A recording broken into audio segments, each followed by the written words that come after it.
وعلى آله الأمجاد الكرام.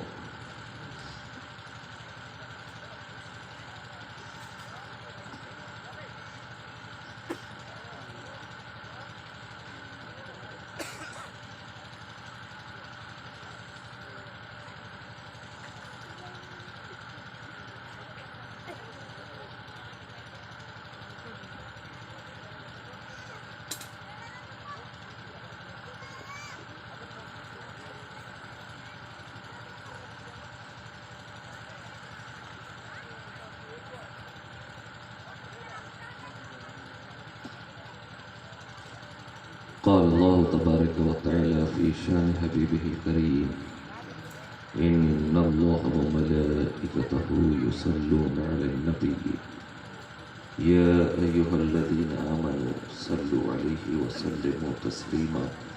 اللهم صل على سيدنا ومولانا محمد وعلى آل محمد وبارك وسلم صلاة وسلام دائما عليك يا رسول الله صلى الله تعالى عليه وسلم. سبحان ربك رب العزة عما يصفون وسلام على المرسلين والحمد لله رب العالمين.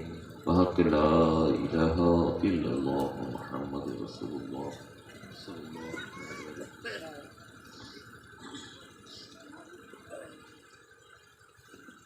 الحمد لله الحمد لله رب العالمين والعاقبة للمتقين والصلاة والسلام على سيد الأنبياء والمرسلين وعلى آله وأصحابه وأزواجه وذرياته وشهداء محبته وأولياء ملته أجمعين، أما بعد. أعوذ بالله من الشيطان الرجيم. بسم الله الرحمن الرحيم. كيف تكفرون بالله وكنتم أمواتا فأحياكم ثم يميتكم ثم يحييكم ثم إليه يرجعون. آمنت بالله صدق الله المولى العظيم وبلغنا رسوله النبي الأمين الكريم ونحن على ذلك ما قال ربنا لمن الشاهدين والشاكرين والحمد لله رب العالمين.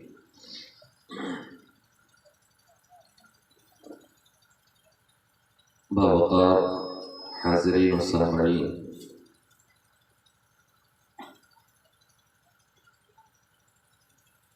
مجھ سے پیشتر آپ حضرات خطیب کی خطابت، نقیب کی نقابت، نعت گو حضرات کی نعت گوئی سے اپنے قلوب و اذہان کو منور و مجلہ فرما رہے تھے اور مشام جاں کو معطر کر رہے تھے.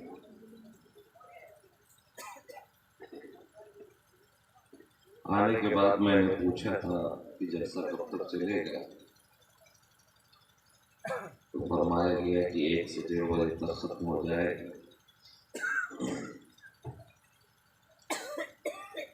قابل مبارکباد ہیں آپ حضرات کہ اس ماحول میں بھی آپ ابھی تک شامیانہ رحمت تلے جمع ہیں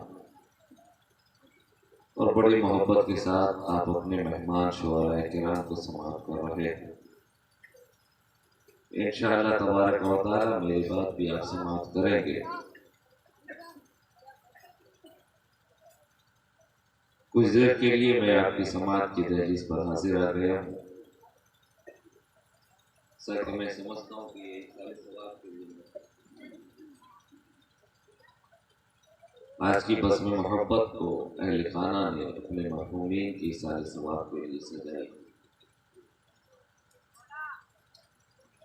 اسی کو ذہن میں رکھتے ہوئے میں نے قرآن مقدسہ سے تلاوت کا شرف حاصل کیا ہے. اسی پہ کچھ دیر اطمینان و سکون سے گفتگو دراز کروں گا اور پھر آگے کا